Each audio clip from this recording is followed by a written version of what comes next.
Charlemagne. Yo, Charlemagne, Envy, what up? Are we live? This is your time to get it off your chest. I got an indoor pool, an outdoor pool. We want to hear from you on The Breakfast Club. We can get on the phone right now. He'll tell you what it is. We live? Hello, who's this? And what up? Get it off your chest. Hey man, I'm just saying I'm best, black and highly favored. Yes, sir. And I want to say, I'm typical, mediocre, average, and in the form of bigotry. Are you stuck in the low expectations of bigotry? Yes, sir. Average to be a typical, mediocre, bigotry TSA worker. Well, we appreciate all the TSA workers, man. We definitely do. We definitely appreciate Yeah, y'all. man. I just want to tell you guys, please do not be mad at us when we take your bottles of water away. Don't bring it on board. Yeah, I hate it myself. I'll be behind somebody, they got a bottle of water in their bag. Like, come on, you never flew before. You know you can't have a bottle of water. Sometimes you forget. Man, they be taking the donuts, man. I want to big up all the TSA workers across the world, man. Absolutely. Have a good one, brother. Hello, who's this? Hey, man, it's Trey, man. What's going on, DJ? Trey, what's up? Get it off your chest. Hey, man, look, first of all, I want to say, man, you're doing a great with the car show and everything. And I'm a car enthusiast myself. I build cars every year. I wanted to make it to the one in Houston, but I couldn't make it this year. What kind of cars you build? Well, I build old school. Most of the time it's G-bodies, Malibus, Monte Carlos, Grand National. I'm looking for a 70 Chevelle convertible. You got something? Ooh, I ain't got nothing like that. My pop's got a 68 Chevelle he's supposed to give me when he Well, don't bank on that one. My pops had one. He's supposed to give me back. He said decide to leave us like we got a choice. Right. Like, I'm going to die today. Jesus Christ. Hey, what's up to Charlamagne, man? Peace, King. I wanted to make it to your Black Effects podcast. My girl actually does a podcast called Bitch You Doing a Guy's Job. She's a parenting coach for very intentional parenting. So y'all should follow her. She should be on the show one day, man. Okay. Her name on Instagram is Destiny with an I, dot Ann. Destiny with an I, not N? Yeah. Destiny with an I, dot Ann. She got like 400 and some thousand followers. She got a podcast. She got 1.5 million on TikTok. She did a TEDx talk this year. Okay. She got the #1 selling parenting book on Amazon. I love it. Called Promote Very it, Intentional girl. Parenting. Man, she cooking. Salute to her, man. Yeah, absolutely, Hope she bro. don't leave you. Yeah. She got a show on Ellen too, and they had an article on her in Essence Magazine. Oh, that's dope. I love the promotion that you are giving your lady. That's all. I'm Absolutely. living for this. Man, listen, she amazing. Smoke her. All right. Well, that's all you got for us today? Nigga's phone went up. Damn, Lord. That's hilarious, man. Oh, there you And go. we couldn't make it. And What'd you say? His she was phone hurt. went up for like We 10 couldn't seconds. make it. She was hurt by it because she broke her foot the day before. Oh, we doing it again next year. Black Effect Podcast Festival will be an annual event. We'll be back in Atlanta next year with it. Oh, definitely. Yes, sir. But what I wanted to get off my chest was, man, I've been winning the call to talk to y'all about people going to college. And they spend all this money in college. I'm a crane operator in Savannah, Georgia, at the port. Mm-hmm. And they paid me $70,000 for 10 months to train. So I did my training. They paid me to train. Right. And then now you go make 6 figures. You got guys that work with me that have been there for 5 years that make $200,000 a year and hold no student debt. Yeah, I mean, college isn't for everybody, but, like I said, I enjoy my time at college, and I feel like if I didn't necessarily go to Hampton University, I don't think I would be as well-rounded and got me to the position that I was on radio if I didn't take that step. So for me, I think it was worth it. Yeah, for some people it's worth it, but a lot of kids, they don't know what they want to do, and they go and end up doing that, man. I think that's a real big rip-off. Yeah. Because I originally became a boom crane operator where I traveled around. It cost me $10,000 to go to school for 3 weeks. Wow. All right, brother. Well, thank you. I made $90,000 my first year. I respect that. I think everybody should go out there and learn a trade, man. Yeah, I think trades are great, too. Get it off your chest. 800-585-1051. If you need to vent, hit us up now. It's The Breakfast Club. Good morning. Get it up. This is your time to get it off your chest. Keep calling. 800-585-1051. We want to hear from you on The Breakfast Club. Hello, who's this? Hi, this is Tanisha. Hey, Tanisha. Good morning. Good morning. I was calling because listening to y'all topic about people not getting degrees and some people getting trades. Uh-huh. I got a business computer technology degree I never used. I went to trade school for welding for 10 weeks, and I've been welding 5 years. I'm structure and pipe certified. Wow. And I make good money. Oh, welders make mad money. What school did you go to, Yeah. Mama? I went to Hines Community College in Mississippi. I'm from Biloxi, Mississippi.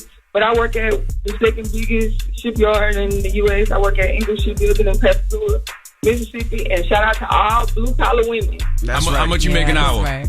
Damn. I make $30 an hour. Ooh, that's right. There you go, girl. Salute to all the welders. Salute to my homegirl Jordan. She a welder. She listens to the Breakfast Club all the time. Nah, I love it. I love the trades, and you'll always have a job no matter what goes on in this world. They'll always need a welder. They'll always need somebody for HVAC. They'll always need somebody to fix cars and all that, and definitely healthcare. So it's salute just a to you, decent mama. life.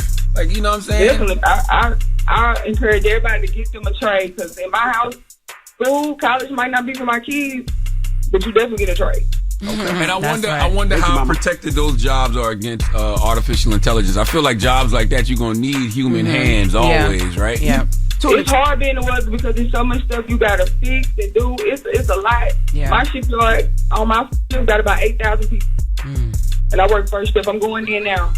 All right. So shout out to all blue collar women. That's right. Have a great day, Congratulations, girl. I love it. Yeah. But even if they do try to get AI to do something like that, like, I think they won't stop trying, but they'll just keep failing at it, because ain't no way. Yeah, I couldn't imagine talking to an AI about trying to fix your car. Yeah. You know what I mean? Or even the AI about healthcare. You know, taking your blood pressure. What's wrong? You know what I mean? And you ever try to call your bank and it'd be like, press 1 if this is your problem. Press 2. And it'd be like, that's none of my problems. Now, AI might help in the healthcare system, but you still gonna need a human. You need a human. You still gonna need a human there. To talk to say what's wrong. I do think that's one of the places AI is gonna help in as far as the medical system, but you still gonna need a human. You need a human there, bro. We need a human, because every case ain't the same. Hello, who's this? Avery. I'm from Mullen, South Carolina. Hey, Avery, Mullen, what's happening? Man, I was just calling to say, why we gotta wait until somebody leave or quit or die for somebody to receive their flowers? Why? Who need to get their flowers?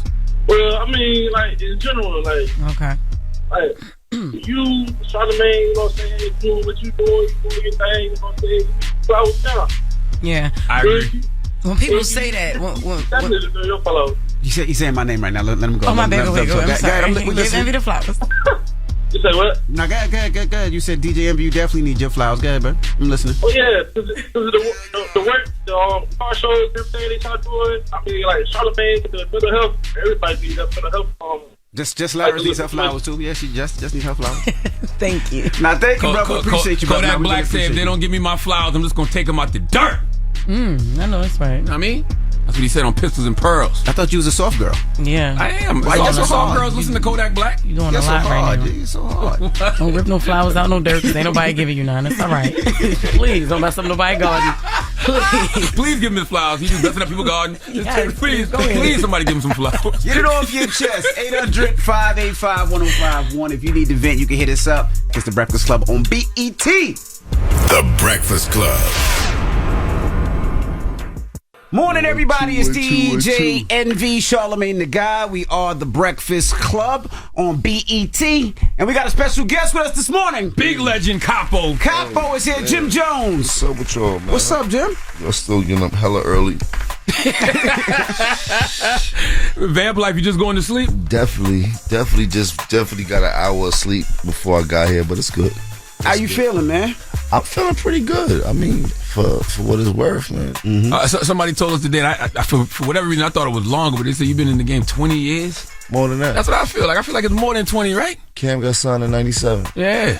You know what I mean? And before that, we was outside since... We've been outside for a long time, but yeah, we started in 97. So what's that? 26 years. 26 years. Still making quality music. I feel like nostalgia's back. It is. Like, you know what I mean? Because it was a classic, timeless era, so I feel like it never left. But I feel like it's a whole new generation on that wave, especially with Dipset. Well, music always goes. Music is 360 like everything else in life. What goes comes back around and things like that. And with New York music, is different from anybody else's music. You know what I mean? So we got like our own sound sonically and things like that. And just to hear like the people starting to rap again and they going on aggressive beats and things like that, makes me feel good. In New York, we've been out the loop musically for a long time, and right now it feels good to see the resurgence that we have when it comes to us getting inside the musical race.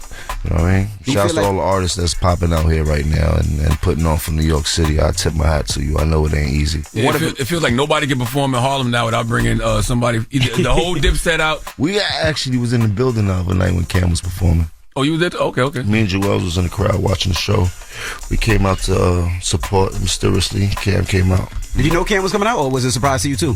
Super surprised. Everything with Cam to me is a surprise.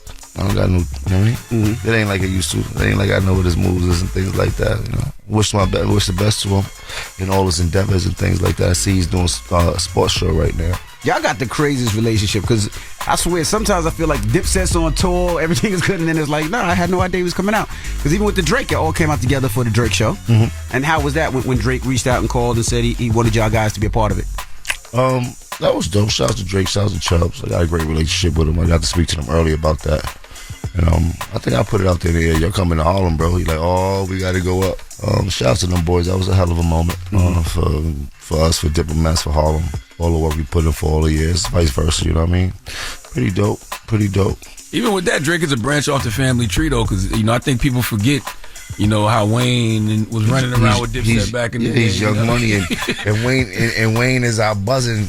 You heard? Shouts to Wayne, man. Shouts to the whole Cash Money. Watching Wayne the other day inside the Apollo. Forget how many hits that boy got. Yeah. He did like 2 hours worth of straight just hits with a band in back of him. Pretty dope, man. Shouts to Weezy. And I saw you get back in your director bag with John. That was dope. Yeah, shouts to John, man. That was dope.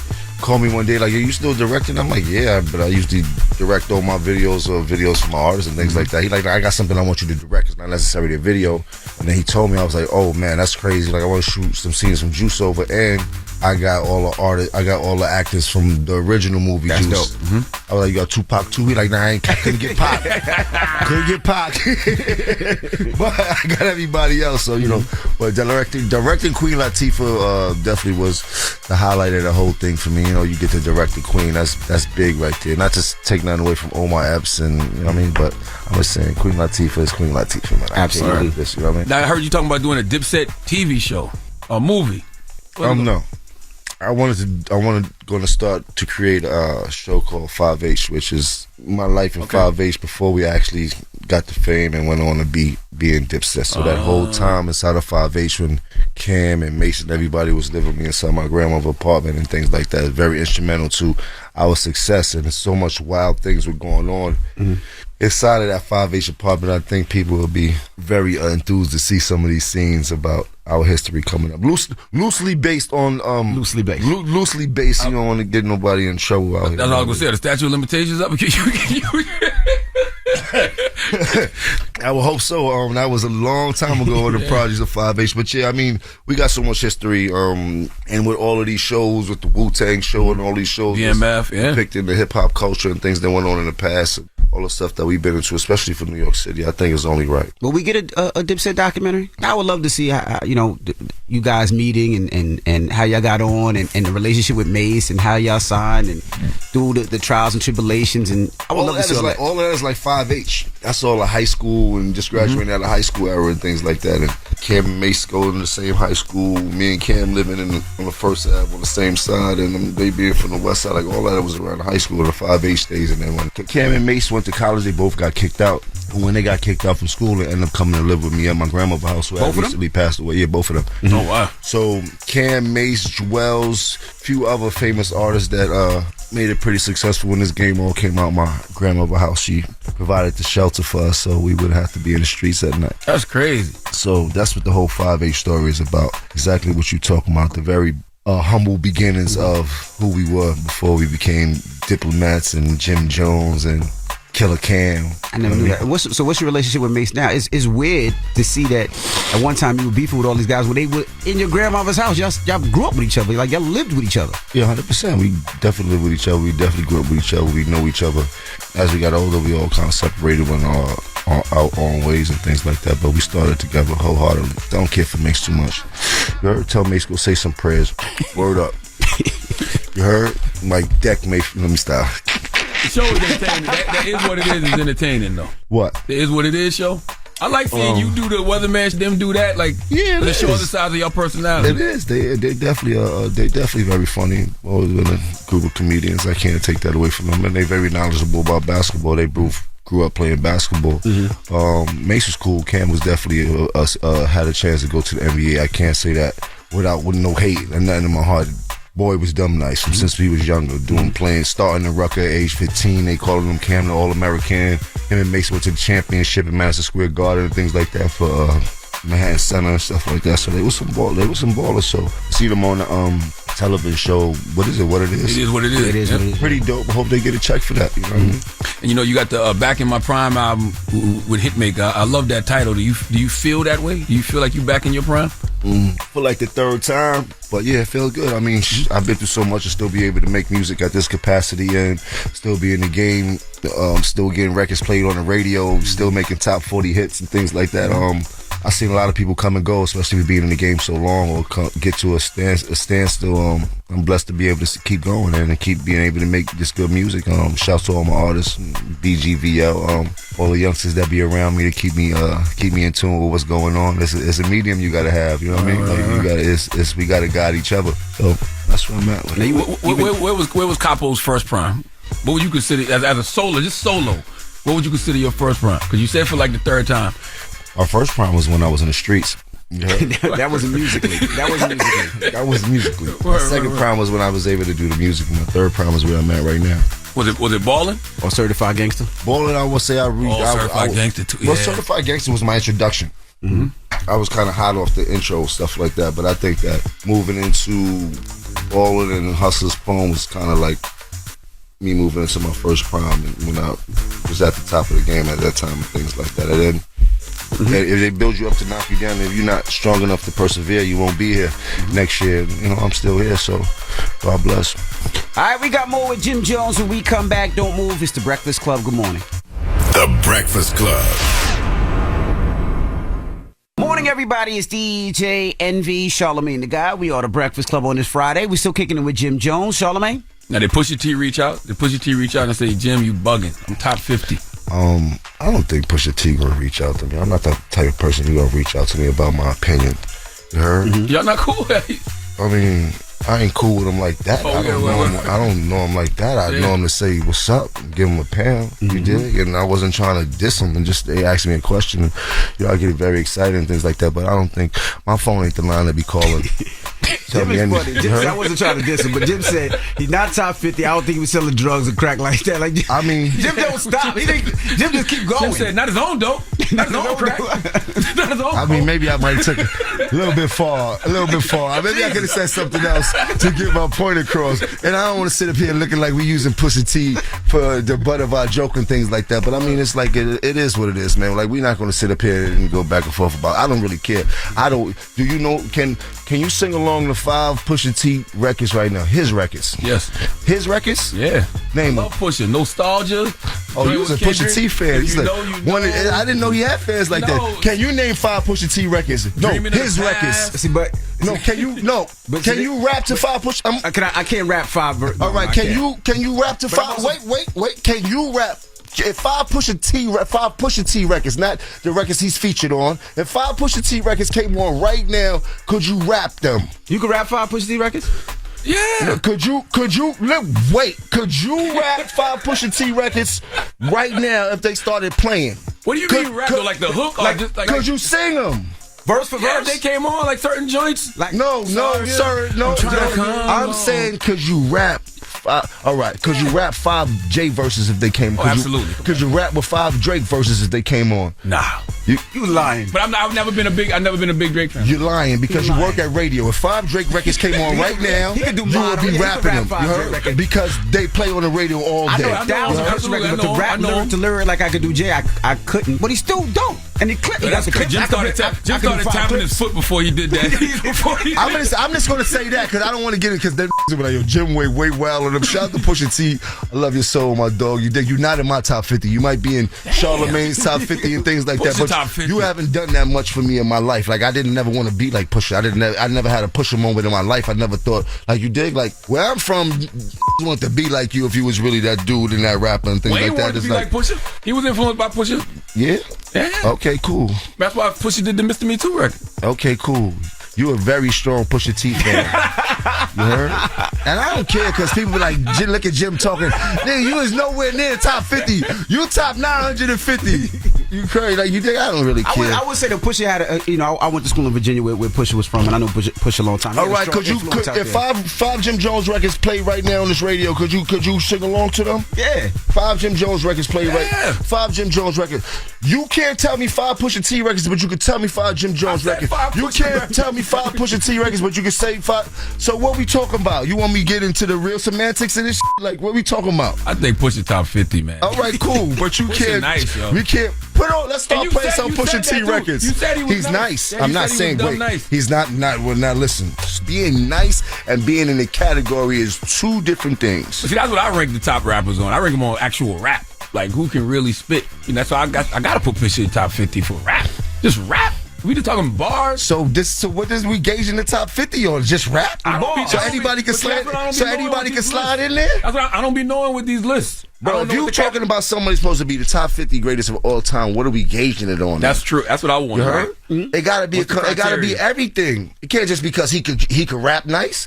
Man, we could go a bunch of battle rappers that could rap nice right now and go crazy. They nice as hell. You heard? Mm-hmm. But what else has he bring to the game? Did he make people want to dress like him? Did he have some slang that everybody was talking like him? There would be the girls. All the girls wanted to do him. Like, what is the you did? He definitely created slang. Which one? This sorry, I'm trying to come home. Like in this era with all of these rappers who be what slang did he create? Snitch. Sorry, I'm trying to come home. That's the acronym. Snitch. That's an acronym. Yes, I don't even know nobody that even know the acronym. Come nigga. on, Jim, for real. But besides Pusha T, like we can't forget the clips. Like the clips was the clips was that's different. Amazing group that's different. Hard. That's different. The clips are dope. They had the record grinding. What happened to that boy? Right?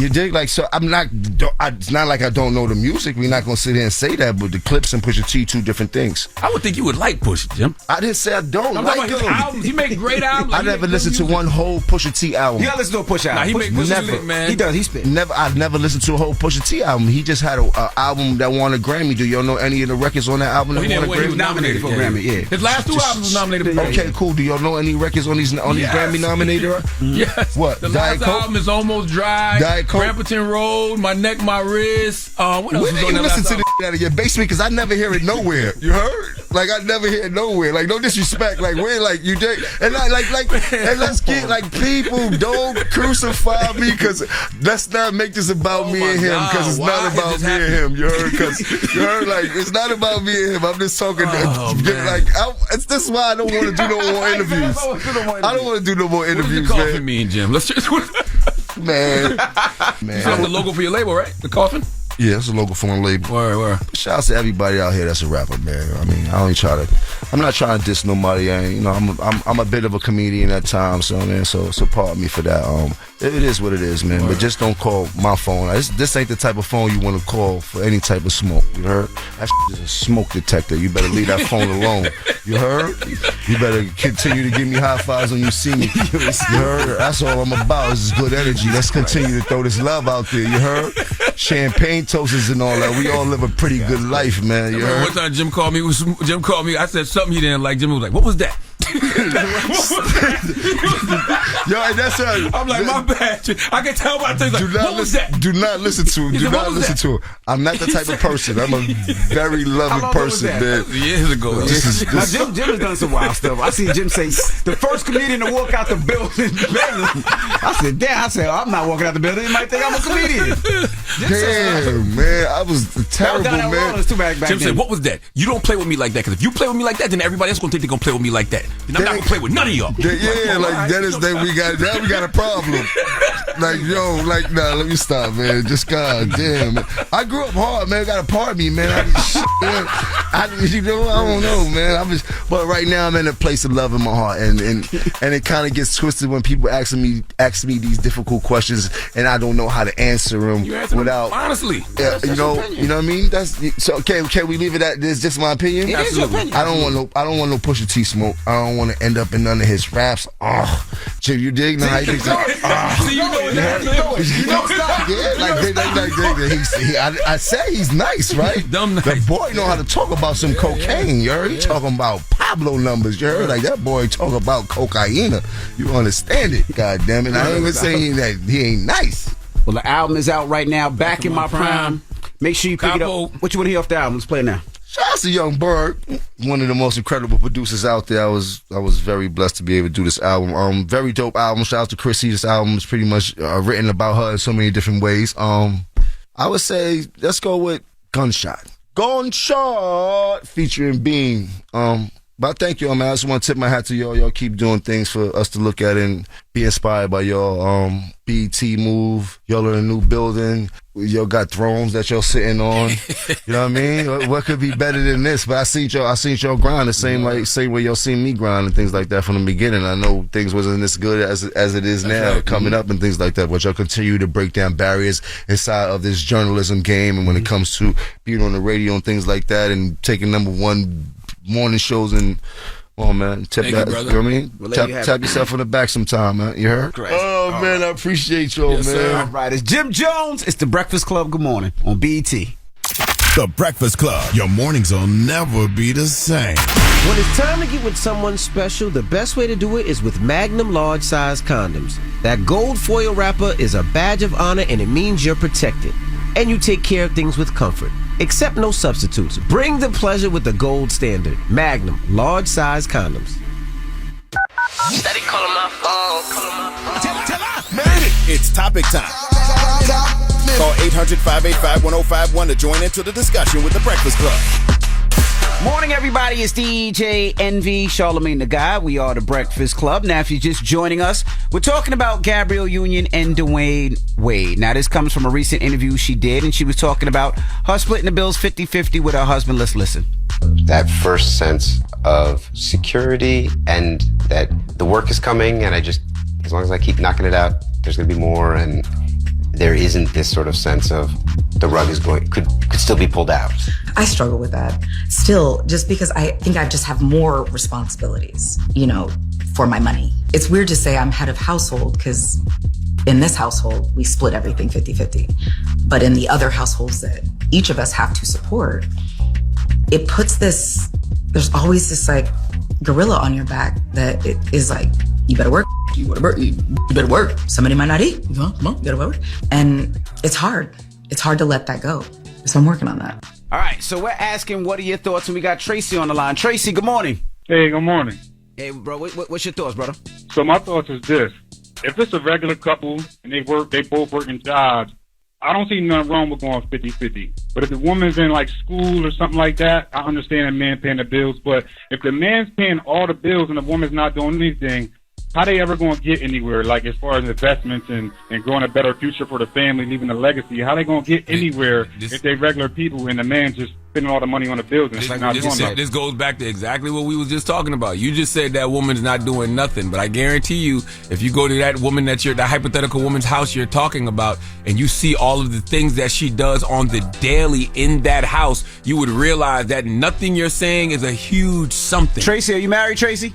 Nah, I'm not married. I'm not saying she's not doing nothing, but I'm saying with the money, what is she doing with them? No, listen to what I'm saying, though. Okay. With the money that she's saving, that she's not paying bills, I understand that she's being a mother, but with that money, you're saying, what is she doing with that money that she's not spending? Or I get what you're saying. Is she putting it into investments for the family? I get what you're saying. Or, you know what I mean? I thought you That's said the dynamic I'm coming in with. I thought you said she wasn't making no money. So Tracy's saying if this 50-50 paying the bills, what is she doing with her money? Is she just putting her money in her account and spending and buying bags, shoes, and going on trips with her girls? Or is she taking that money and putting it back to the house or investing it or whatever it is? No, I agree. That's why I say put it all into one pot, and it should be the household's money to to take care of the household bill, the kids, and all that. I see what you're saying, Tracy. Facts. Thank you, brother. Facts. Hello, who's this? No problem. Valencia. Hey, Valencia. Good morning. Good morning. How are y'all? Doing good. Blessed, black, and highly favored. Amen. What's your thoughts? So on your topic, I don't think there's anything wrong with 50-50. I think the issue comes in where if Gabrielle feels like her money has to go to more places, maybe he should pay more. But I also feel like maybe she hasn't had a conversation about it. What you mean her money has to go to other places? I mean past relationships or parents or family, something like that? No, in the interview, she said she feels like she has more households to contribute to. So she's constantly stressed about her money. So maybe it shouldn't be 50-50. Maybe he should take over more in their household. I mean, I didn't see the interview, so I don't know what that means, but that could mean she be taking care of family. That's what I was thinking. You know what I'm saying? You're taking care of other family members, you know what I mean? Like, you could be taking care of your mom, you could be taking care of your pops, your grandma. I don't know her family situation, but that's what it sounds like. But even in family situation, when it's ours, we both decide what goes to family members, you know what I mean? All the time, because there's family members that may ask my wife for money. Correct. You know what I'm saying? There's family members that may ask me for money. Correct. You know, and those are conversations that we have. It's usually simple because I ain't got it, but, you know. Hello, who's this? Darren from Jacksonville. Hey, Aaron, good morning. Talk to us. Hey, good morning, first and foremost, to both of you. Love the show. Thank you, brother. What's your thoughts? Hey, my thing is, like, you know, I've said this before, and this situation is a prime example of that. And, you know, women treat equality like it's a buffet that they can just pick and choose what they want out of. You know what I mean? It's basically like, you know, my money is our money, and our money is her. Well, you know what I mean? Like, I got you. Mm-hmm. You know what I'm saying? So it's basically like I just think it's, you know, Gabrielle Union is justified. Okay. I don't have a problem with it. Gabrielle Union makes money. Dwayne Wade makes money. If she chooses to be 50-50, that's fine. You know what I mean? I don't have a problem with it. And I agree with what he's saying, because this is one of those situations women want to scream independence and, you know, they got their own. But then when you hear a situation like this, you like, well, how come he ain't paying all the bills when he got all the money? Right. Like, maybe because Gabrielle don't want him to. Pam, good morning, Pam. Hey, what's up, DJ Envy? How you feeling? The Breakfast Club. I'm doing good. How are you? What's up, Pam? What's your thoughts, Pam? All right. So this is what it is. I used to do the 50-50. And then I heard one of my pastors say one day that the breadwinner, and typically it's men in a relationship, that's just the fact, it should really be split like a 70-30 situation. And here's why. Men don't typically do half of the laundry. They don't typically do half of the cooking. And so it shouldn't be a case where a woman should really basically never have to split the bills in half. You probably didn't hear us because you might have just been joining us, but we said the same thing. I'm like, yo, if you could calculate all of the things that women do in a house, correct, from being a mom, a nurse, cooking, the laundry, the cleaning, just putting the kids to bed, all of these different things that women do, the scale would be tipped tremendously towards the woman if there was a percentage of who provided what. You know what? Y'all are a set of good men up there. I'm glad y'all see that. Your wives, they have done well for themselves. Oh, thank you. Now, that's a compliment. Now, I wouldn't listen to everything the pastor says all the time. So if the pastor tells you, you should, sometimes. First of all, I don't like how you just sped past that compliment. Okay, what? That woman said that our wives are blessed and privileged to have men like us. That's what I heard. That's what you heard? That's exactly what I said, because you recognize the value and the worth of a woman and what she contributes to the household. That's absolutely fact. That's a fact. We like you, Pam. I like y'all too. Well, y'all have a good day. Have a great day, Pam. Yeah, I'm not mad at it. And we was talking about something earlier too, in regards to like family members when they ask us for money. Like people might ask me for money, or they might ask my wife for money. Yep. My wife is the no person. Oh, I'm the sucker. My wife is the no person. My wife, no. It don't matter who it is. My wife, even if it's people on my side of the family, tell them to talk to me. See, she's the no person. See, this the good thing. See, you gotta. It's like you gotta go through my mom and pops, right? Mm-hmm. My mom and pops kind of handle my finances, but they don't. Mm-hmm. Meaning they look at it like you work hard, nobody else works hard but you, so you ain't gonna lend no money. Mm-hmm. So my mom and pops be like, no, like before any family member, if they, sometimes the family member like, let me talk to you in the garage, let me talk to you in this room over here. Yeah. My pops come right with me. No, absolutely, no. But that's mom and pops. Absolutely. All right. Well, what's the moral of the story? The moral of the story is do what works for you. Mm-hmm. You know what I'm saying? But I really don't like this conversation about percentages. You know what I mean? Because like we've been saying all morning, if you really broke it down and calculated what each person does in their respective roles, if you look at all the things a woman does to make our lives easier, oh my God, it would not be 50-50. It'd be like 70-30, 80-20 geared towards the woman. Breakfast Club, good morning. The Breakfast Club. morning, everybody. It's DJ Envy, Charlemagne the Guy. We got a special guest in the building. That's right. Guest. Family. Host. Thank you. I'm trying to honorary member of the Breakfast Club. You got too many jobs already, Teyana Taylor. Where's my throne? Why you got me in this regular work chair? What you mean? Because you're one of the hardest working women in show business. There you go. Exactly. Why I need to be in a throne. How does it feel to be in front of the camera now with 1,001? Ooh, it felt good. You know, I hadn't been in front in a minute. You know, I had kind of took some time to get behind the lens and just help people like get their visions out. And you know, it felt good to be in front of the lens doing like what I actually really want to do. You know, which is a really, really dramatic role, a really heavy role, something I always wanted to do. Now, break down the movie for people that don't know what this movie is about.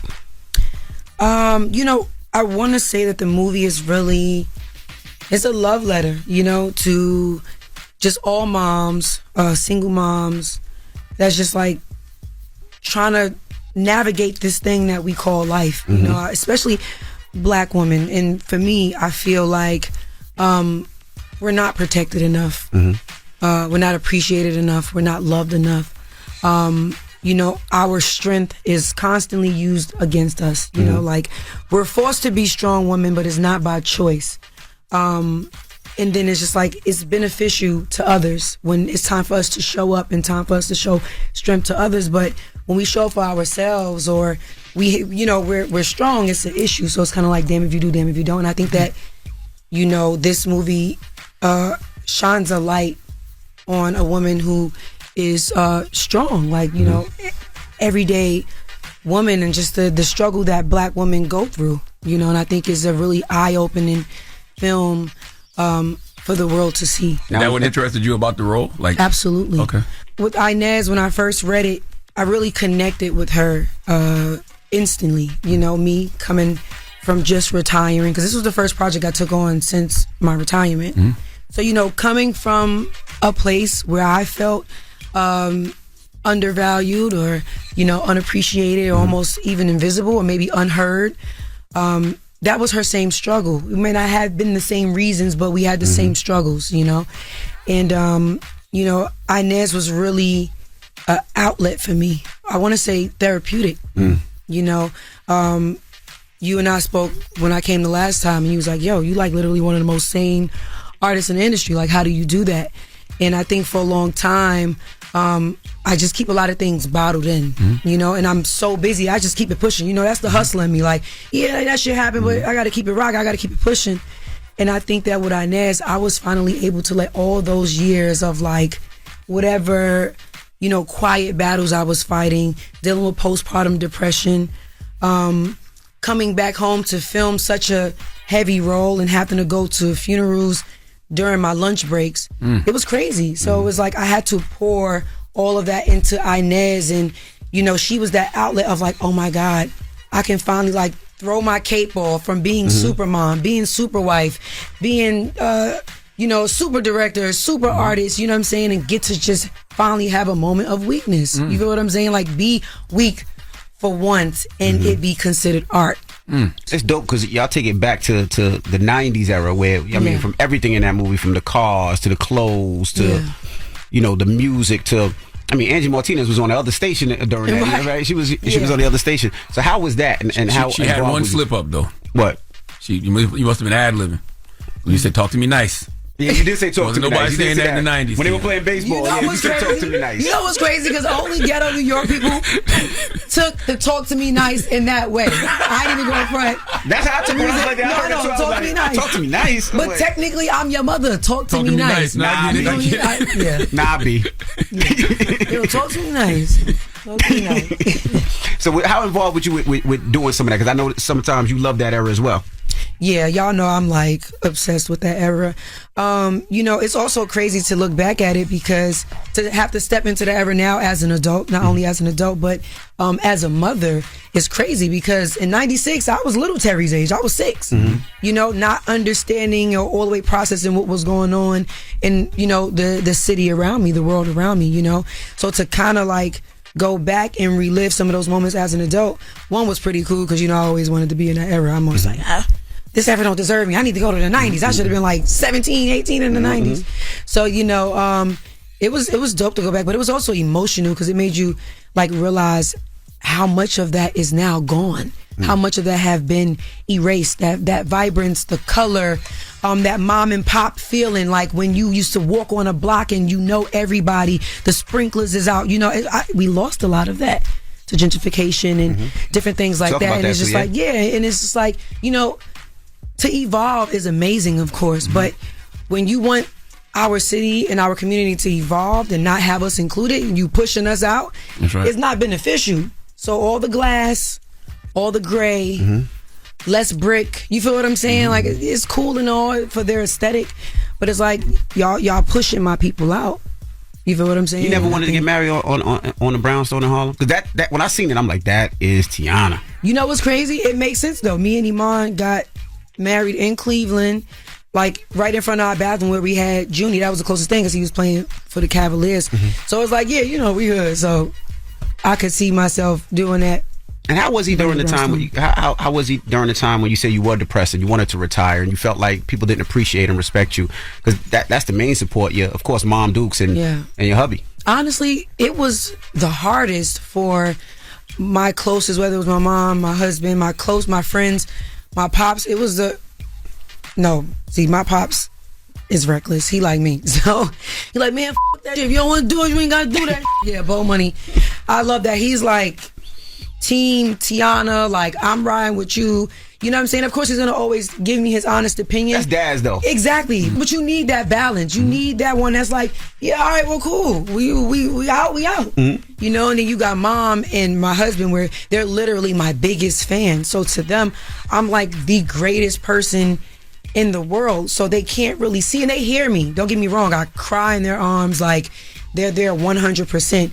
But they want me to like, keep pushing. But the great thing about it is that support is going to always be there. And like I said, you need that balance and nobody's going to ever really see what you see or feel, what you feel. So like when I came out and retired, like I locked myself in a room. Like nobody even knew I was doing it. But I had hinted toward it like, yo, I think I'm ready to and it was kind of like, no, Teyana, you too fire for all that. And then one day I'm like, you know what?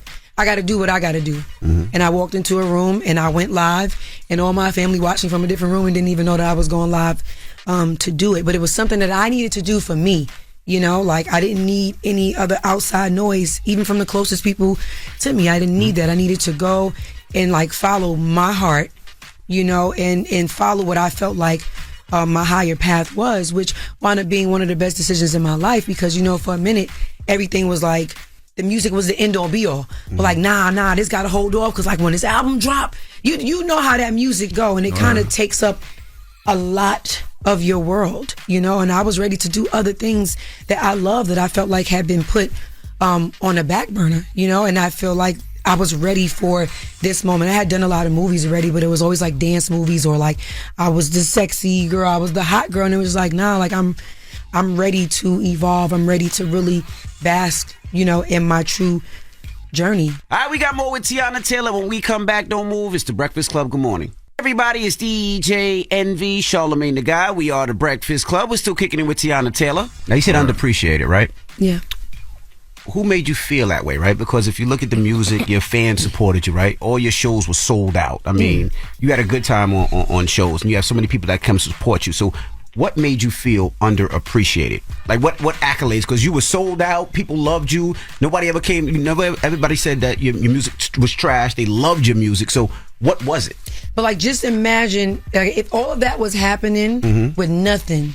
Imagine all of that with the proper push, proper promo, proper machine, doing what they have to do for you. You know what I'm saying? Like I've been, it's like I was just signed to a record label. I've been in positions and around people that could really make shit go.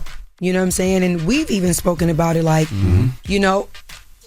that time me as an artist deserved way more. Absolutely. The sold out shows was the hard work that I put in. And I feel like it was almost like that core fan base that just kind of always stayed with me. But it is hurtful to hear like, yo, like I just wish she had a bigger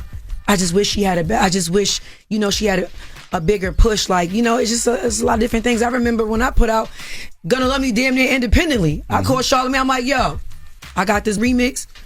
Wu-Tang. Yeah. We dropping this shit. What are we doing? What we doing? Exactly.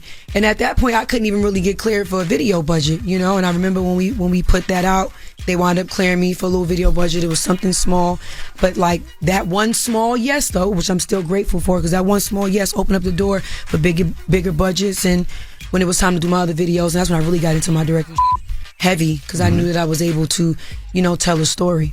It's crazy though, because there's probably artists who might have went platinum, double platinum, whatever, but they don't get the respect you deserve. Like people don't look at them and be like, "Oh, that's a talented person." Yeah, but it was also from peers too. You got to understand one thing y'all know about Teyana, and this is why I see so much of myself in Inez, is Teyana shows up for everybody. Everybody, whether it's through radio, that's real. You know, other singers, rappers, whether I'm doing people's video, I'm styling people, I'm creative directing, like I show up for everybody. In the midst of still trying to be an artist myself, which is hard to do. A lot of people feel like, nah, it's either me or it's either them. And, you know, I've been very selfless within my career. And, you know, a lot of me showing up just wasn't being reciprocated. So that was the part of feeling unappreciated, you know what I'm saying? And you know, just feeling like, damn, it could be more. Like I'm literally doing everything for everybody. I'm being sucked dry of my creativity. And when I need some watering, you know, it ain't no more water left in the bottle, or it's quiet, you know what I'm saying? Like, everybody need everything from me, and I do it. How much did you drain of yourself, though? A lot. My cup was empty. By the time I finally got on live and said I'm going to retire, I was empty. I was empty.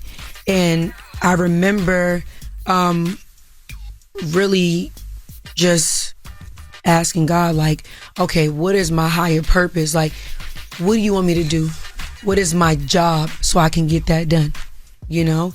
And I realized, because I've always been a helpful person since I was 15, I've been choreographing, creative directing, styling, you know what I'm saying? So it's just like, for me, I have a real love of helping other artists and helping develop other artists. I think that's why I was hurtful, like when you see a lot of people that you work with not really reciprocate the love. I seen more love after I retired than I did before I retired. She's not a threat no more. She's gone. Yeah, it's like, oh my God, you was such an inspiration, da-da-da. And it's just like, baby, but where was that when I asked you to get on this record? Or where was this when I, you know what I'm saying? Like when I was just, you know, but me, you know, I keep it graceful. Like it's no reason to be upset about things that you cannot control. You got to keep it pushing. And that's what I did. I made myself a Glade plug-in. Like, why only be plugged in the bathroom? Yeah, I'm a Glade plug-in. Why only be plugged in the bathroom when I could smell the fruits of my labor all throughout the house? Yeah, plug in anywhere you see a socket, I'm plugged. That's it. You feel me? But that's when you could just smell. You start smelling your own roses, and you ain't gotta look for anybody else to do that for you. You know what I'm saying? And that's where I am. You know where I am now, and I was able to pour all of those no's, all of the pain, all of the hurt into this one yes. And I knew that I had a point to prove, and I knew that I was willing to do the work. How nerve-wracking was shooting this movie, because you don't have a part in the movie. The movie is all about you. So it's so many different emotions. How nervous did you get with filming that, and how long did it take to prepare? Oh my God. Honestly, me and AV, the writer and director, we did a lot of layering with Inez, and we color coordinated her layers. So like pink was for vulnerability. And blue may have been for her inner child. And I'm sorry, blue may have been for her being cold. Green may have been for her inner child, and red may have been for her anger.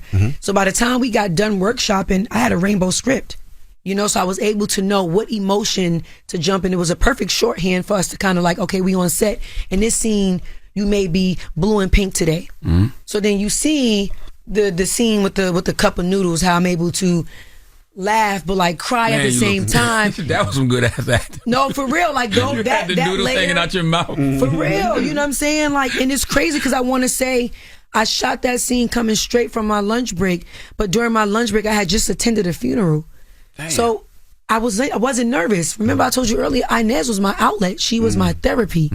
You know, and I know you're big on mental health and different things like that. So, you know, I was using Inez to cry out loud because I knew that once AV yelled cut, get home at the end of the day and really throw that cape back on. The same thing that Batman do when he go home, he take his cape off, he may be bruised up. You know, when you say that, when I hear that, I'll be like, man, what I want to do is, how do we help black women not always have to put the cape on? Exactly. Like, if you don't want to put the cape on. And I mentioned that earlier, like, we're strong, and 99% of the time it is not by choice.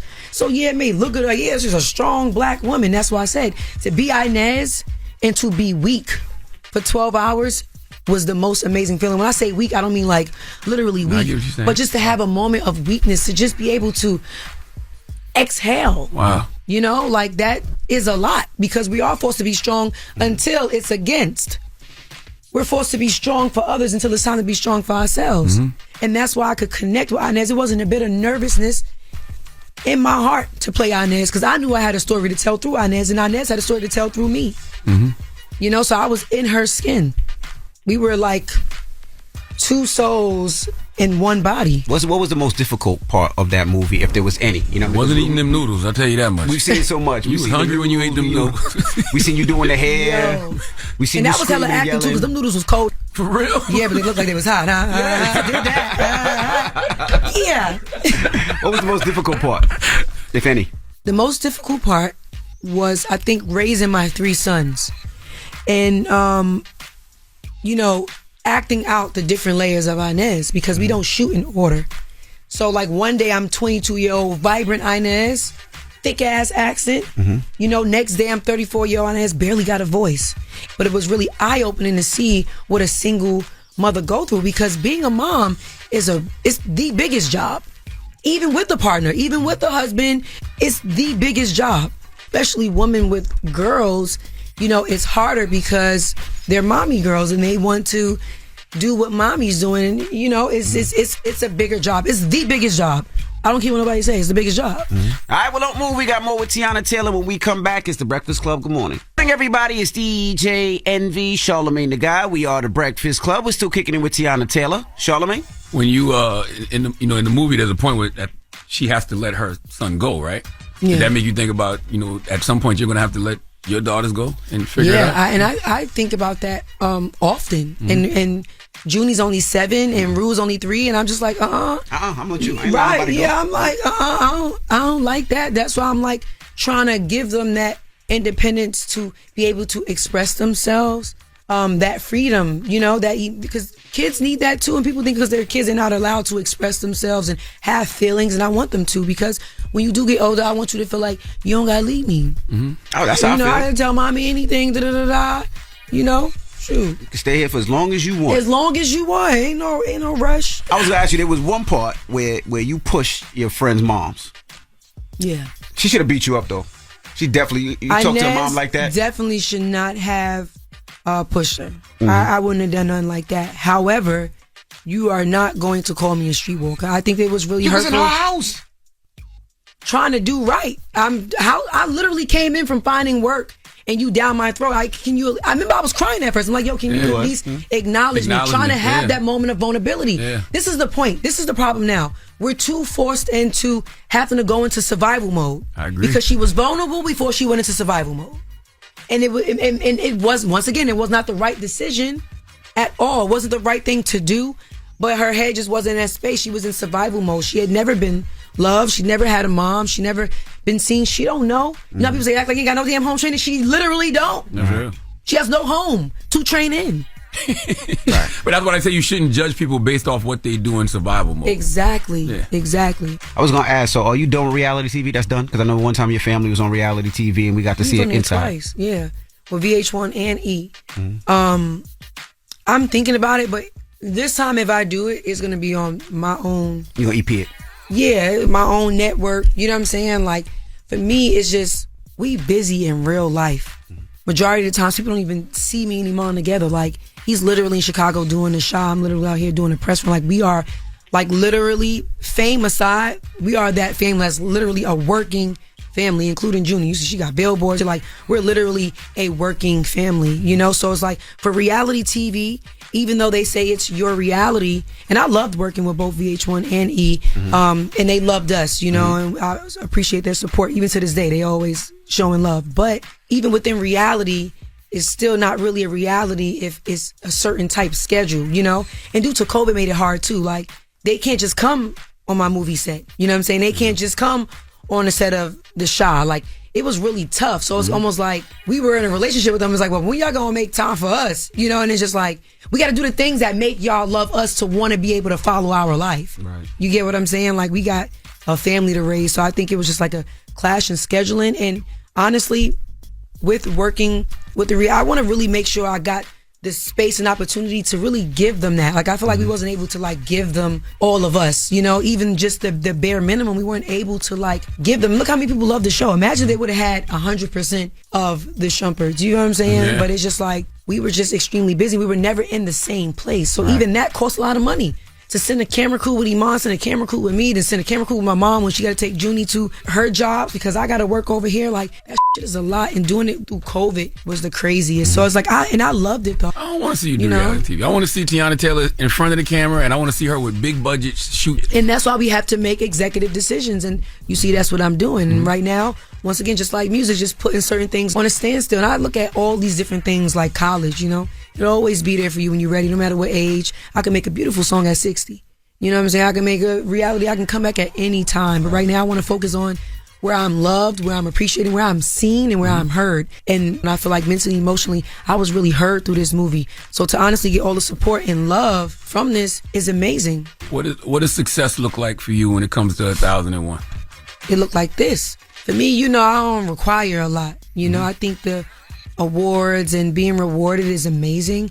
But the biggest reward is the prayers that are answered, the blessings, you know, to be able to go from a lot of no's to one little yes that would change your world is enough for me, you know? So like the Oscar buzz, and if there is an Oscar nomination in the future or any award nomination in the future, I'm grateful for that. And of course we want to, you know, manifest it and claim it, but like, that's not really like my headspace. My headspace is that I was able to, one, get this therapy, very much needed therapy, very much needed healing, and being able to really show what I can do. And now they're no longer hitting the snooze button. You know what I'm saying? Like, everybody's woke, and I love that. I know you got to go, but just got to ask, White Man Can't Jump. Yes. What's your part in there? I am Sinqua's wife. I'm the lead's wife. Roundaway girl, you know, just you don't play no ball, because we seen how you almost did Justin Bieber in that celebrity basketball game. Yeah, no, I'm not playing no ball, and I'm doing hair out of my house, like real, just like day one, down ass wife, just raising our son, trying to get it popping. So I'm even excited about that because it's like three different roles. I have another movie coming out too. They're not gonna have you doing hair in every movie either. That was a Kawiki thing. That was a Kawiki thing, yeah. But it's really cute because it's two different characters. You know what I'm saying? But it's three movies. It's 1001, White Man Can't Jump, and A Book of Clarence, which is a biblical film. September 22nd. You're not doing hair in that one. No, I'm not doing hair. But if you're doing hair in a biblical movie, that's crazy. It's a rap. Like, hey, yo, Jesus, come here, let me get those edges. It's like, that's crazy. It's like a biblical movie for real. You know what I'm saying? Like, but I think it's really dope because look at that timing. Like, I shot all three of these movies in different times, and they're all coming out in the same year. 1001 Friday, White Man Can't Jump May 19th, Book of Clarence September 22nd. So not only am I doing what I love, but I'm showing range now. Like, it's really like you cannot go back to sleep. It's no sleep. Gotcha. Last question. Be prepared to be tired. After you started doing the therapy and got the healing, is that when everything started to open up? Like, even career-wise?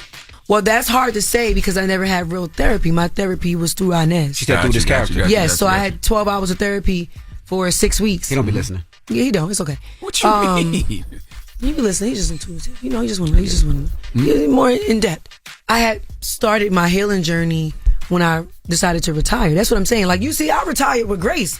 I wasn't upset. I wasn't angry. I wasn't mad at anyone. Like, you know me, I be chilling.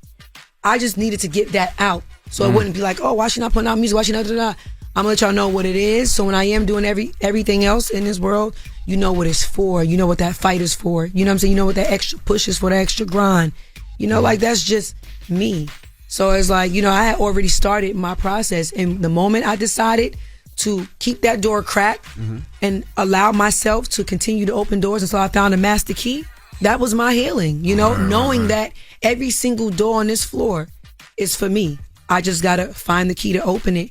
And I started finding the master key to put into the master lock to unlock it. Are you unretired? You gonna start doing music again, or we not there yet? Well, baby, let me get my Oscar first. I might get an Oscar before a Grammy. Yo, Yo, Teyana Taylor at the Oscars with Tim's on. Oh, I'd love to see fire, that. Oh right? my God. With the suit, with some Timbs, some Butters. What's up? Let's put that in the atmosphere. Yeah. Even though we don't need those awards for validation, right. Exactly. I would like to see that. Yes. You know? All right. Hopefully we go to EGOT status. Like maybe it might take for me to get the Oscar to be like, let me do this album so I can go and get this Grammy. You know what I'm saying? God's plan is the best plan. You never know how it's going to unfold. Hello. All right. Trust in him. Thank you for joining us. We appreciate it. The new movie, 1001. Yes. Make sure you go see it. And thank you, Teyana, for joining us. Out right now. Y'all. Teyana Taylor. Yeah. It's The Breakfast Club. Good morning. The Breakfast Club. Your mornings will never be the same. When you're a business owner and you're juggling a lot of things, you need a team of people to keep your business running successfully. How do you find and hire the right people? ZipRecruiter. Try it for free at ZipRecruiter.com/breakfast. Was donkey up the day? Made it. Damn, the hee-haw again. It's time for donkey of the day. I ain't trying to be donkey today no more. They should be embarrassed by what they already did. I'm not making these people do these things. Called donkey of the day, and it really caught me off guard. Damn, Charlemagne, who got the donkey of the day today? Well, just hilarious. Donkey of the day, which was a double donkey. It goes to 38-year-old Keith Chastain and the Clovis Police Department. It comes a point in time in life where we all must remember it takes two. Okay? Two. All right, kids gather around. Your Uncle Charlotte would like to tell you about some things that have been going on since the 1900s. Okay, one of those things is the saying, it takes two. Okay, or it takes two to tango. That means that a situation or argument involves two people and they are both therefore responsible for it. I repeat, it takes two to tango means that a situation or argument involves two people and they are both therefore responsible for it. It Takes Two is also a classic hip-hop record that will make anyone with a soul who grew up in the 1900s and 80s lose their mind. Okay? The reason I am giving you this history lesson today is because in this donkey that I'm delivering, it absolutely took two. All right? See, Keith was arrested 10 times in 1 month. I repeat, Keith Chastain was arrested 10 times in 1 month. See, y'all think I be lying. Let's go to Fox 26 News for the report, please. Local law enforcement agencies say they are very familiar with 38-year-old Keith Chastain, who has been booked in Fresno County Jail not once, not twice, but 10 times in the last 31 days. Lord have mercy. Chastain is from Fresno and is currently facing 18 felonies and 15 misdemeanors from his recent arrests, according to Clovis Police Department. His charges include stealing 6 vehicles, a DUI, vandalism, fraud, possession of controlled substance, and more. Clovis Police Department alone says it has arrested Chastain 6 times in the last month. Around 9:30 Tuesday morning, Clovis police received a call about a stolen truck that Chastain was suspected of driving. Police say an officer found the stolen truck driving in Old Town Clovis and followed it until more officers arrived. Officers pulled Chastain over in front of Clovis Police Department and arrested him without incident. Police say he was the only person in the stolen truck and happened to be on his way to pick up his personal property from Clovis Police Department from the last time he was arrested. Mind you, he was in a stolen vehicle. Now, as you just heard, Keith Chastain was arrested 10 times by Clovis police. 6 times, okay? 6 times by Clovis police and 4 times by other agencies. He was in a stolen vehicle on the way to pick up his items from the jail, okay? Now, if he had gotten locked up by different agencies once or twice, I would understand. But if you get locked up by the same agency, the Clovis Police Department, 6 times, 6 times, at what point does it become the police department's fault as well for constantly letting you out? At what point does it become a judge's fault for constantly granting you bail? He's facing 18 felonies and 15 misdemeanors with charges including stealing 6 vehicles, DUI, vandalism, fraud, possession of a controlled substance, and a whole lot more. At some point, maybe after arrest number 3, possibly after arrest number 5, surely at arrest number 6, someone at the Clovis Police Department has to say, no need to let this man out because he's just going to come right back. Okay, if the Clovis Police Department had a customer loyalty program like Starbucks or Subway or Sephora, this man, Keith, would get his 10th arrest for free. Okay? Get arrested 9 times, get your 10th arrest for free. Clearly, this man has a boyfriend behind those walls. Either that or he likes the food. Okay, when someone shows you who they are, believe them. And this man, Keith, has shown us he's a serial criminal. Okay, so give him what he wants. And what he wants is clearly 0 bond. 10 arrests in 31 days. Insanity is doing the same thing over and over and expecting different results. So yes, Keith is insane because he keeps committing crimes and the same crimes and getting locked up. And the Clovis Police Department is insane because they keep locking Keith up for these crimes, the same crimes, and letting him out. They both are to blame. So please give Keith Chastain a he and give the Clovis Police Department a ha together because it takes 2 to give them the biggest hee-haw. This man wrote his name in jail, yo. That's why they say don't write your name. They say don't write your name on the walls in jail. You keep coming back to that jail. Jesus. The Breakfast Club. That time again! Ask Charlemagne and DJ Envy anything. Pick it up, pick it up, pick it up, roll. It's time to Morning, ask everybody. C&E. It's DJ Envy, Charlamagne the Guy. We are the Breakfast Club. It's time for Ask C&E if you need relationship advice. And who do we have on the line? Good morning. Good morning. Hey, what's your name? Renita. What's the matter, Renita? Why you sound so upset, mama? My boyfriend and I, we live together, but he decided he does not want to be in a relationship with me anymore, but we still live together. We have to coexist. He doesn't drive to work. I drive him to work every morning. Oh, that has to stop. He broke up with you. And now he still wants the benefits of being able to sleep with you and get your car and be able to use your car and use your lights and your electricity and all of that? Yeah. Nah, that got to stop right there, mama. He doesn't have a driver's license or drive, so I would feel bad if he... Did he feel bad when he just broke your heart and broke up with you and said he don't want to be with you no more? Did he feel bad? He don't like then? your driving. That's why he broke up with you. That's what it is. He don't like your driving. No, call him on 3-way. Call him on 3-way right now. Call him on 3-way. Yeah, word. I don't care. Yeah, call him on 3-way. Let's see if he answers. What's his name? Let me see if he'll pick up. He'll pick call up. Call him on 3-way. Yeah, let's call him on 3-way. If he don't pick up, he don't love you. What kind of job you got? Oh, she must be calling.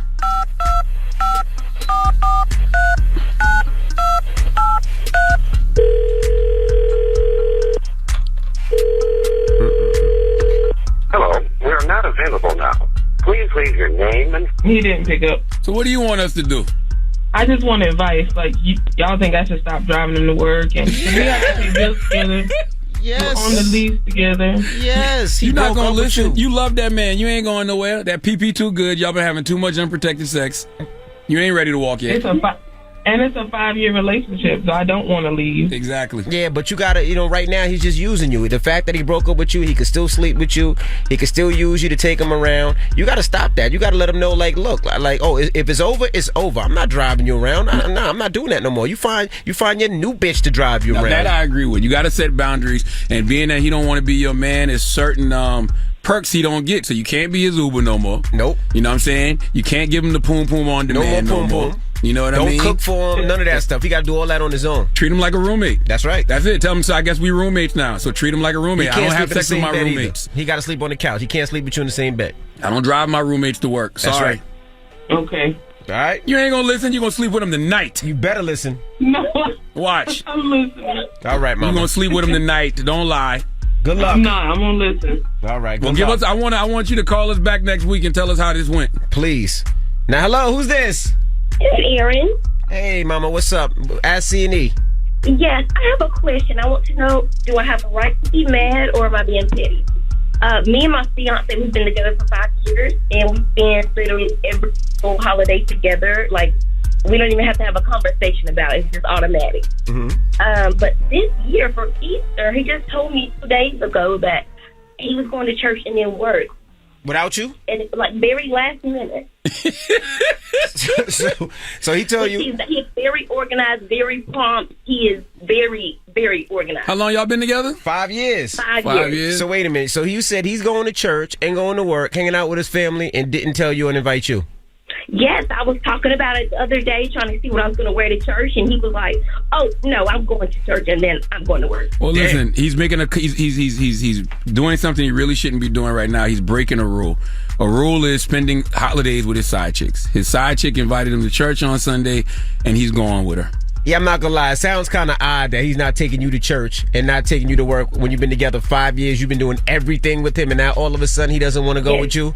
I'm sorry to say that he might have another family on the side, Mama. No, I don't think he got another family because y'all been together 5 years. But he has been with this side chick for way too long, and he's getting too close to her, and he's going with her to church on Sunday. You go to church on Sunday. You make sure you take your ass to church with him on Sunday. And you're going to find him Easter egg hunting with another family, and you're going to have a fit. Well, but he don't want me to come. Well, you better go. What that mean? You got a car. I don't know. You got Uber. Yes. You got money. You better pop up at that church. If you know what I know. That's right. Pop up at that church the way Jesus popped up on Resurrection Sunday. Okay. All right, good luck and tell us how it works out. Okay, thank you. All right, see that? We helping lives. I love it. As C and E. 800-585-1051. If you need relationship advice, hit us now. It's The Breakfast Club. Good morning. It's that time again. Ask Charlemagne and DJ Envy anything. Pick it up, pick it up, pick it up, roll. It's time to ask C&E. Morning, everybody. It's DJ Envy, Charlemagne the Guy. We are The Breakfast Club. We're in the middle of Ask C and E. Hello, who's this? Hey, this is CC. Hey, CC. What's your question for C and E? Say. What's up, y'all? I made it through the other day, and the phone got disconnected. I just want to let y'all know that. So Okay. I guess I'll ask y'all about the topic we discussed the other day, because I was saying that I feel like I have not been dated the way that I feel like I should. Oh, I remember you.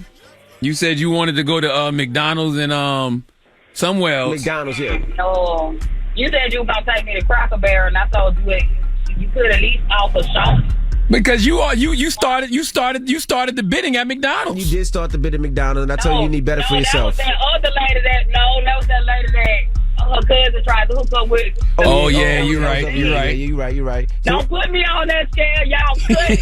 I'm sorry. So what's your question, Mama? What's your question? My question is, how do you like put up a guard to basically stop harnessing people's potential when they're not good for you? Like, it's basically toxic, but you feel like you see good in them, so you stick around because you want to nurture the good in them. Man, how do you change your frame of thinking, or what makes you snap out of that? You start off by looking in the mirror and saying, "Nigga, please," and you remember one thing: just because somebody does something good for you doesn't mean they are good for you. So I don't know about that whole I see the good in them, but but they're not good to me. Like, no, if they're not good to you, they not good. Bye. Sometimes it's as easy as letting it go. That's a common situation, though. That's common where people will basically settle, and I guess that is truly like just settling, and they know they need more, or they know they're worth more. Why are you settling, boo? Yeah, you don't have to settle. I don't know. I think I feel like a lot of times with me, I work a whole lot, like an average of like 62 hours a week. And I don't go many places to like really meet many faces. So when I do come in contact with somebody and I feel like I like them, which is rare for me to do, like absolutely like somebody like that. Oh Lord! I would just tell you, Mama, you never have to settle. You shouldn't have to settle, because if you're settling, you're always letting things go. She right? ain't You're being always honest trying to with me. change somebody else, huh? She ain't telling us about how good the penis is. That's all this is about. This man is knocking you. This man got your toes curling. Yes, it is. I know what I got. Huh? I know what I got. So it's not about the penis. I don't believe you. Definitely not about the penis. You So, don't have to believe me, baby. You ain't had well, is the penis good? I mean, I've had a few good penises in my life. I ain't asked you that. I said, is this one good? Oh, I ain't got one right now. So what is she talking about? I've settled, okay? I'm not settling right now, but I want to avoid settling. But you settle in the past. And Charlamagne was saying you can't let the penis talk for you. You can't let it be all about the penis. It has to be about the person. And don't try to change somebody. If they show you who you are, believe them. It's not about the penis. People always want to get mad at persons, places, and things, but they don't never mention penises. All right? Penises is in the mix here. Penis, why you want to talk about penis? Charlamagne? It ain't about the penis with me, okay? I'm not a penis type person because I know my skill set. Therefore, any penis that comes in contact with me is going to have good. Okay. But we just making sure that you're just not settling for the penis because you said you settling. And if you settling, there got to be a reason why you're settling. If they're not treating you well and it ain't the penis, then what is it? Sometimes I don't know. I feel like if there are certain things within them that I haven't gotten from somewhere else, I feel like that's a relatability, and I kind of stick around to see where it goes. Then it'll go too far. My heart is kind of in it at that point in time. You know what I'm saying? Like, no, and then you don't want to let go. I get it. Like you put your heart into it, and then you feel like you're connected to the person, and you love them, and you feel like if you let them go, it's like it's they less than. Right. But the man probably got a good jaw game, so you don't want to just let that go away to somebody else. No, honestly, I feel like a lot of men lack in that department, even though they might feel like they want. No, I got you. Charlamagne understands that. But what I would do is like what we said from the door. I mean, from the door, if you feel like you have to change somebody to make them better, you might not have to put that work in. You might want to try to find somebody that's already done the work on themselves. Because a lot of times these brothers haven't done the work on themselves, and it ain't up to you to change them. And you shouldn't have to be put in that predicament. Now, if you just chasing penis, that's something different. Do you know you talking to her about a hypothetical man that she don't even have? I've been checked out of this conversation, man, because I thought you called in here talking about a particular human. Huh? No, why it's gotta be? No, it's not about a particular human because I want to change me as a human, so I don't pick the wrong human. That's right, and that's all you need to be working on changing yourself and being focus on being what it is that you want to attract, and that's it. Because right now we talking to you about ghosts, because you ain't got nobody. Ghosts with penises. Ghosts with penises. We talking about the spirits of penises past right now, man. Okay. Mom, you have a good weekend, and good luck with the penis situation for the weekend, man. It's gonna be a long weekend. God bless you, Queen. Thank you. Bless y'all too. It's okay to say thanks for nothing. It's okay to tell us thank you for nothing. Thanks for absolutely nothing. I'm trying to help people here. You playing. I thought she was talking about a real person. Once I found out she ain't talking about nobody real, what we discussing here? Hypothetical. I don't got time for hypotheticals. Life is too short for hypotheticals. Right, let's deal with reality. It's the Breakfast Club. Good morning. The Breakfast Club.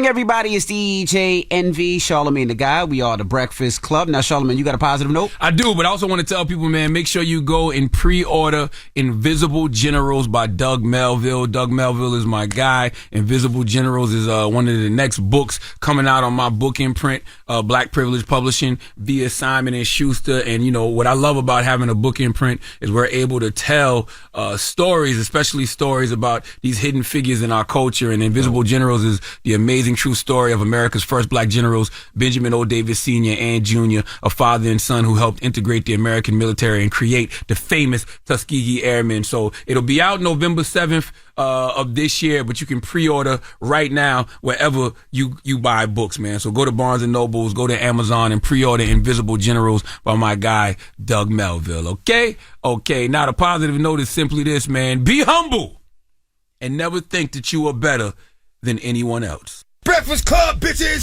Y'all finished or y'all done?